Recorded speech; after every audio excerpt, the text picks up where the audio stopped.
Yo, Frank Dello Stritto talking about movies. You know, Frank, back in the old days, I would remember phone numbers.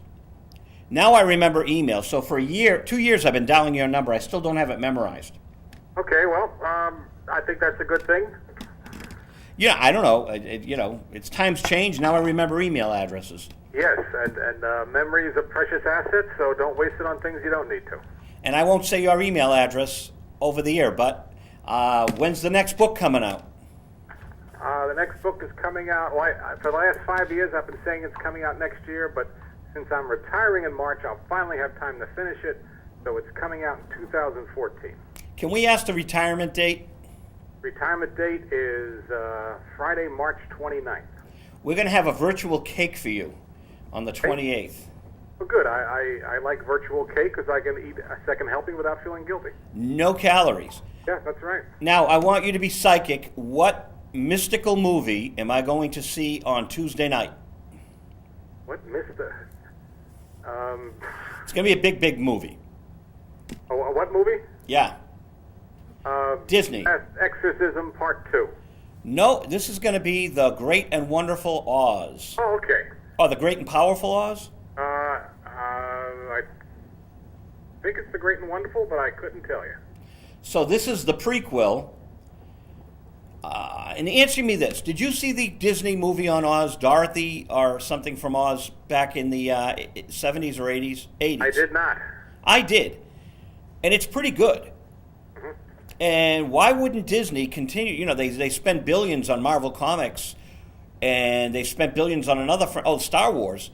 Mm-hmm. Wouldn't it have been prudent to pick up the L. Frank Baum books for free? Yeah. Disney did Star Wars? He had money in that? Disney now is doing Star Wars. Oh, is he? They just bought it. Okay, so you're up on these things. I don't get it. You know, once things are in the private domain, I don't follow them anymore. Okay, so Star Wars, George Lucas said no more movies. Disney gave him billions. They're now going to do the follow-up to Star Wars number 6, which will be 7, technically, but it will really be the 4th, even though it's it'll be the 7th filmed, but it's any of the original cast back. Yeah, Harrison Ford is rumored to be coming back, which means we'll have Carrie Fisher and we'll have Mark Hamill. Okay, I hope so. They'll all be older, and I guess it'll be the children of Han Solo and the lovely Princess Leia. Okay, I'm glad they had kids. It was a troubled relationship, so I'm glad they lasted long enough to have a good family. Yeah, and you never know. In this day and age, Luke could have run off with Harrison Ford. Now, my opinion of the Star Wars movies, in the order they were made, is a great movie, a good movie, a lousy movie, a really lousy movie, a surprisingly good movie, and by the time I got to Chapter 3, I had already seen Chapters 1, 2, 4, 5, and 6, so there was no surprises in there, but I will give them credit. I thought the sword fight on the Sea of Lava was breathtaking. I was so disappointed in the Darth Vader character. Hans, what's his name? Anakin Skywalker? Yeah, but whoever the actor is, Hayden Christensen. Yeah. I agree with you. You never saw, you looked for, you needed someone who you saw Darth Vader inside getting out someday, and you never saw that. Thank you. And physically, he was just, Darth Vader should have been a full-bodied, an alpha, full-bodied alpha male, not a fat guy, but a muscular guy or a thicker torso. He didn't invoke anything that you thought of about Darth Vader. The malevolence, and he was such a bad actor in it. Now, have you seen the movie Jumper? Jumper, I think which one is that? Hayden Christensen's in it. He's surprisingly very, very good. So the kid can act. I saw him in that movie about the heart transplants. I forget the name, and I thought he was fine in that.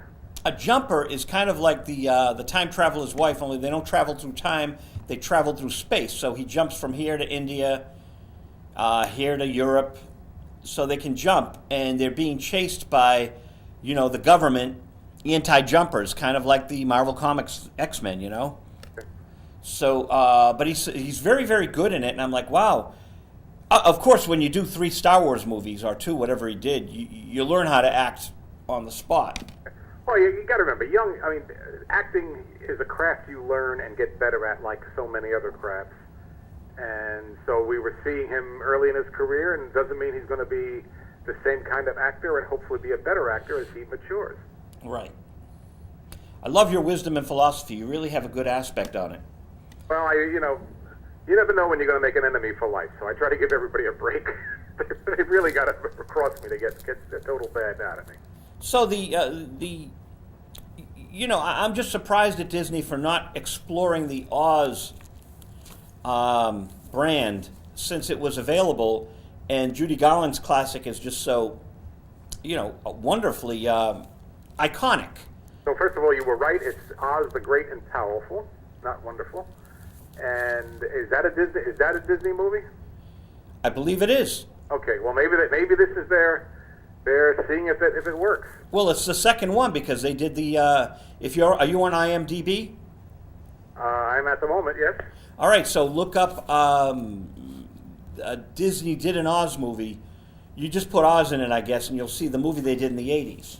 Okay, there is Return to Oz. Return to Oz.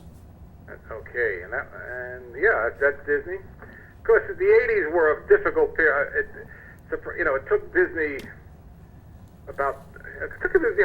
Disney the company a long time to recover from the death of Disney the man. And the 80s, they were not quite hitting their stride yet. So I haven't seen this movie, but when I think of Disney in the 80s, I think of a studio just coming back into focus. They're just starting to get their act together again. So who's in the Return to Oz, and what year is it? Right, let's see. Database says 1985. It has got Fairuza. I never learned how to say her name. Fairuza Balk, who I always had high opinion of an actress. I guess she plays Dorothy. Nicole Williamson. Yeah, must play Oz. Yeah, even though he plays Dr. Worley, the Norm King. And Piper Laurie is in it as Auntie M. And Jean Marsh from Upstairs Downstairs is in it. That's the last of the names that anybody but the dedicated would remember. I hope it piqued your interest, and we played all the Oz movies that L. Frank Baum did back in the early days, The Silence. We've played them here on WinCam.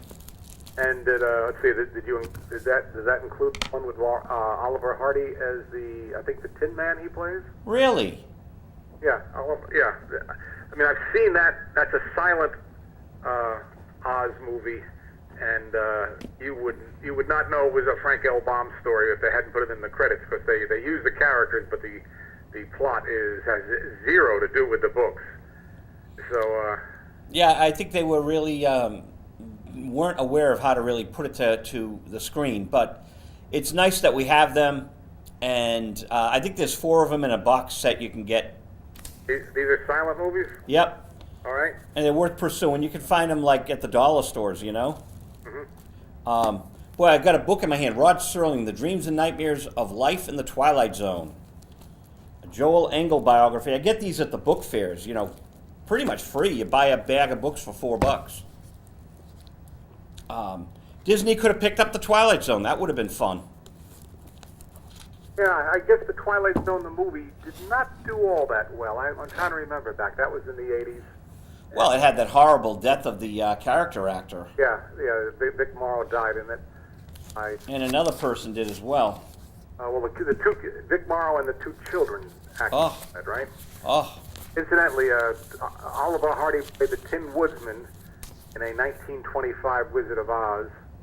I saw that movie long ago, but all I remember of it really is that this has nothing to do with the Frank L. Baum story. You would not think it was the same. It is not the same plot as the 1939 movie. And who was the director of the 1925 one? Let me get that up here. Somebody we've never... Oh, Larry Seaman, who was I think he was a Keystone Cop, but he was a silent comic. So I didn't know he'd done any directing, but he directed this. And let's see, I'm looking down the cast list.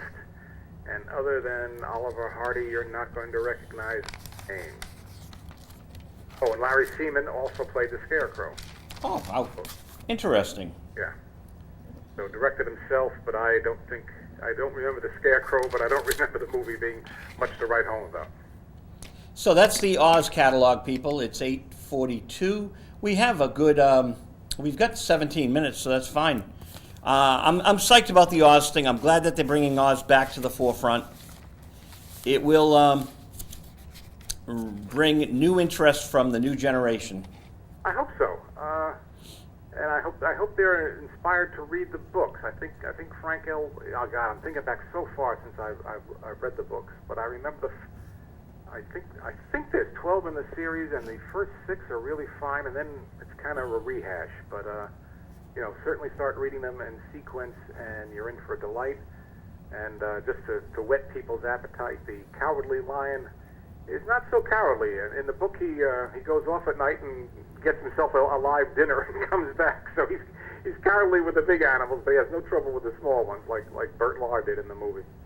Interesting. Maybe you will have an Oz festival someday on our show, and we can talk about the movies more. We will. In fact, we'll talk. I'm going to get you my schedule because I have a lot of people coming in the next few weeks, book authors.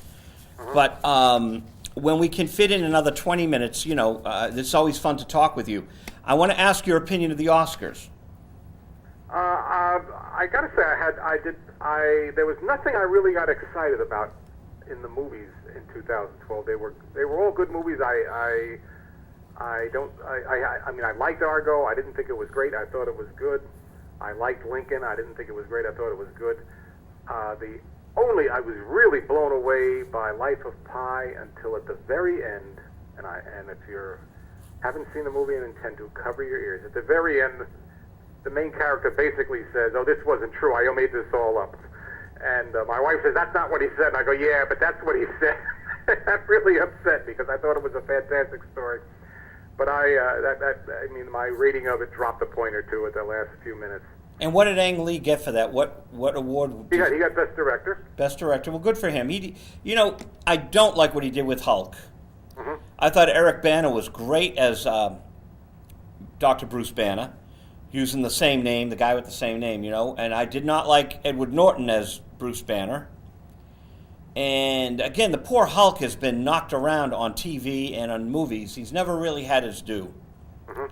But I guess he's got it in the Avengers. And of course, they put Mark Ruffalo in, who wasn't bad.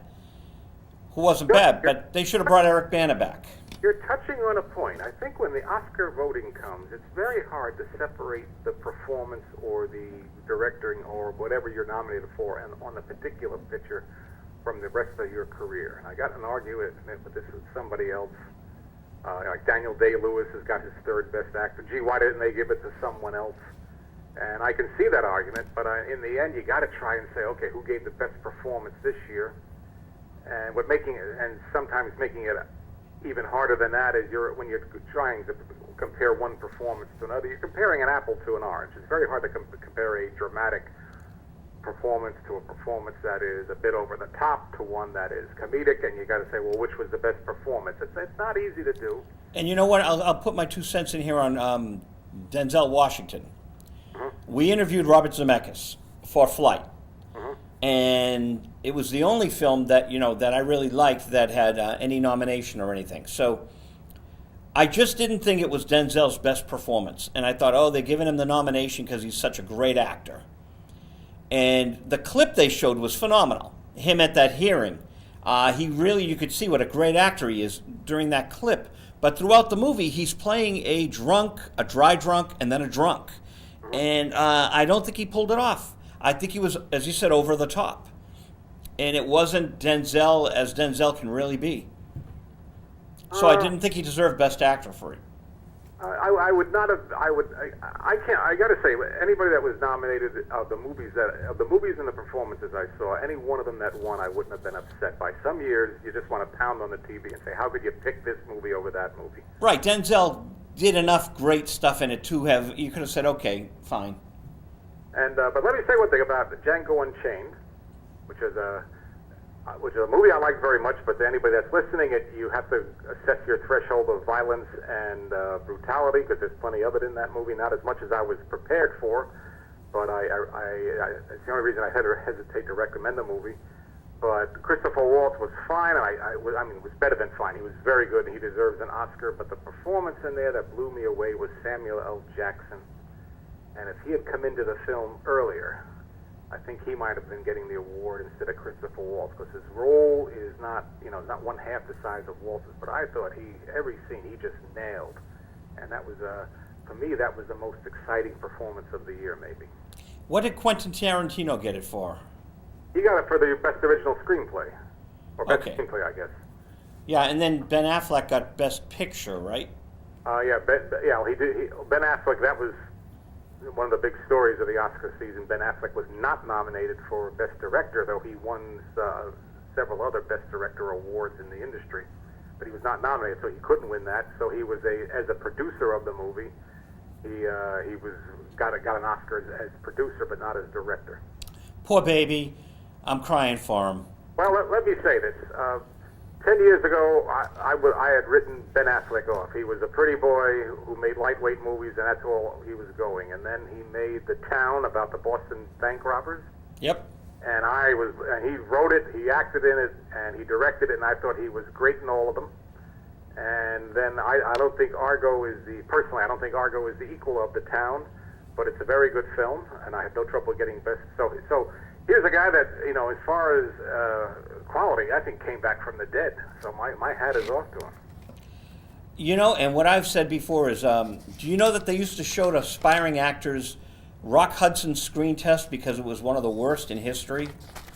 So they would show it to aspiring actors to show what a great actor you could become with such a horrible screen test. And we all know he was even a finer actor than anyone ever realized, hiding his real life in real life.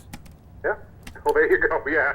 His best performance was his life, right? Yeah. Maybe Doris Day, too. All this stuff is coming to the surface. So acting is a craft, and you said it earlier about Hayden Christensen, and you're right. What is our movie for tomorrow night? Our movie for tomorrow night is Secret Agent. It's a continuing of your Alfred Hitchcock series. And I caught some grief last week from some of your listeners. I just didn't tell them where the Hitchcock cameo was in Sabotage. So there is no known Hitchcock cameo in Secret Agent. He's not in there to be seen. What, did you get a email or something? Yep. Okay. My email is not that hard to find. I'm trying to sell books and all that, and you can get me one way or the other. It's not that hard to get me. So do you know who wrote you? It didn't have a human name on it. People have monikers on it, so no, I don't. Yeah. Okay. If I did, I probably wouldn't say it on the air anyway. All right. If they want to be on the air, they have to send an email to you. All right.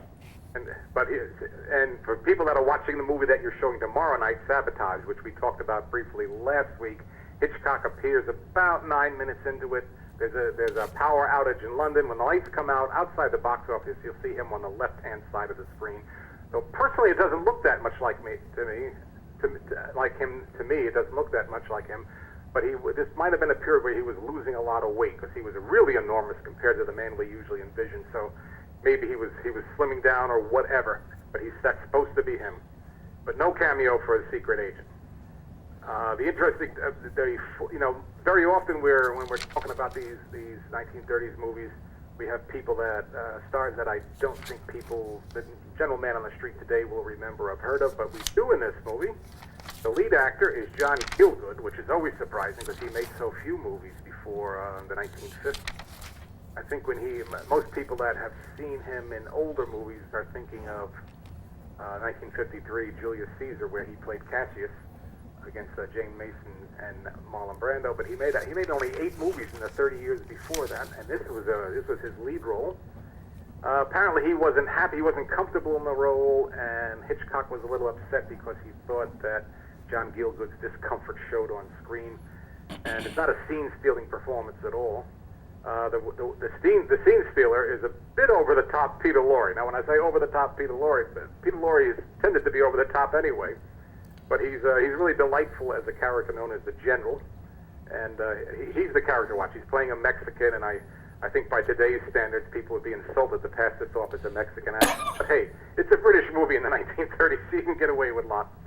And Robert Young is the baby of the cast. He's only 29 in this movie, and he's the fourth lead. He's the third lead man, fourth lead character, because he'll later become better known as his father knows best. But this shows a bit more of his versatility that he didn't get to use later in life when he was given these fatherly type roles. And what year was it? This is 1936. This is the movie made by Hitchcock immediately before Sabotage, last week's movie that you're showing tomorrow night. And was in the same year. So this is nestled between Sabotage, which was a big hit, and the 39 Steps, which I think you're showing in 2 weeks, which was a big hit. And this was the lesser of the three, but it's last week we talked about how Hitchcock, before he got into murder and mayhem, was making a lot of spy stories, and this is one of them. It's The Secret Agent, obviously. Last week's movie, Sabotage. The movie 2 weeks from now, 39 Steps. So Hitchcock is doing a lot of these espionage, spy-type movies in the 1930s. The famous scene in this, and people who watch it today may wonder why it's so famous, it takes place in the chocolate factory. And Hitchcock, love him or not, and I love him, he always looked for unusual scenes. And the movie you're showing tomorrow night, Sabotage, has, part of it takes place in a pet store, part of it takes place in a cinema, and here this is a spy story, basically spies looking for other spies, and it brings them into this chocolate factory. And all I can say for the chocolate workers of the world is I hope real factories aren't as loud as this one is, because the machinery is just hammering while these spies are chasing each other. 30 seconds left, Frank. 30 seconds. Hitchcock, after he saw Gielgud's performance, said, "You can't root for a hero who doesn't want to be one." I don't know if I agree with that or not, but I'll leave you on that note. Thank you, Frank Dello Stritto. Talk to you next week. Talk to you next week. Bye. All right. And the views and opinions on Visual Radio, those of the host, that's me, my guests, Frank Dello Stritto, Johnny Byers, not necessarily those of the viewing audience, WinCam, the board of directors, staff, members, and all our affiliate stations, which we rattled off earlier. I got 33 seconds left. Don't you love it? Next week, we have got the return of Matt Gallagher, as I said earlier, and he's going to be bringing with him Roy Scranton. They were both on the front lines. They've got a new book, Fire and Forget, short stories from the Long War. We look forward to it. Tomorrow night, we get Hitchcock, and in a week from tomorrow night, we've got Sabotage with Hitchcock, and that was Frank Dello Stritto. Thanks, everyone, for watching Visual Radio. Next week, we're back with Matt Gallagher and Roy Scranton. Thank you, Judy Kellerman. Good night.